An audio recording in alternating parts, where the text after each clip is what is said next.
That is somehow assuming that women don't like to just because they most certainly do. Have you never seen a rap video? No, I have. I've made them. I've made rap videos. Yeah, so there we go. But I mean, very successful rap videos.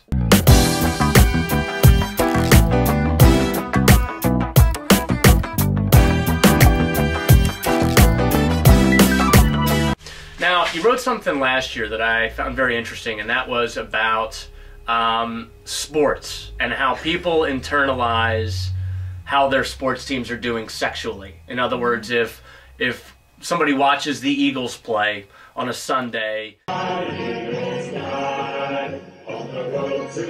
gets dressed up, gets the testosterone flowing, and then the Eagles win, what happens?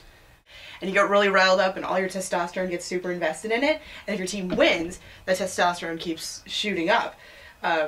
And you then have this whole surge of it, and then you totally want to bone like everything. You are the dancing queen. And you want to get drunk and you want to set fires in Philadelphia and things of that nature. But if you lose, then your testosterone goes down, and then you don't so much want to do those things. So you're saying that 2 years ago in October, Philadelphians were having a lot more sex than they were after Game 6 of this year's NLCS. I would imagine that there were a whole lot of July babies. What's the use of breaking up? Breakups happen during different times of the year, and they reach spikes at certain times.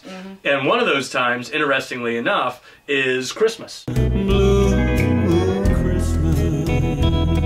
Right before Christmas. Before Christmas, yeah. On actual Christmas Day is the lowest of the whole year. Oh wow, look at this. I've actually got a Christmas record right here in the basement. I didn't even set that up. Alright, so we'll keep this between us while we discuss Christmas. So right before Christmas though, it absolutely peaks. It's not the highest of the year, but it's close. It's definitely a shoot up from previous or right after.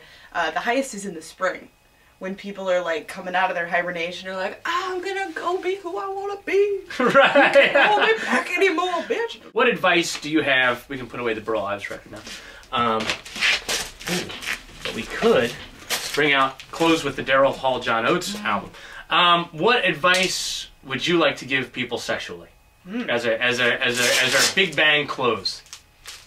I would say that, and I don't want this to come from a negative place, but to not fall for the goal-oriented idea of sexuality that our culture tends to pervade. That the point of sex is that you start.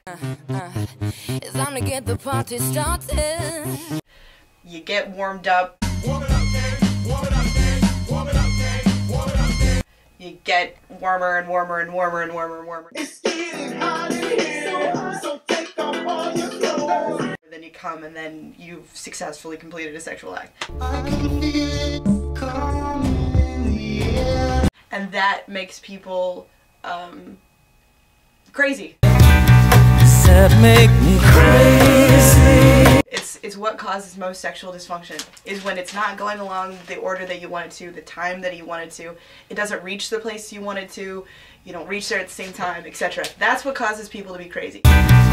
That make me crazy. If you go into it with just the idea that it's supposed to be fun and play, and like, sex is when adults get to play. Right. And we don't want anybody going crazy. No. I mean, next thing you know, you're interviewing people in your basement with a sombrero. Yeah. So take a lesson, kids.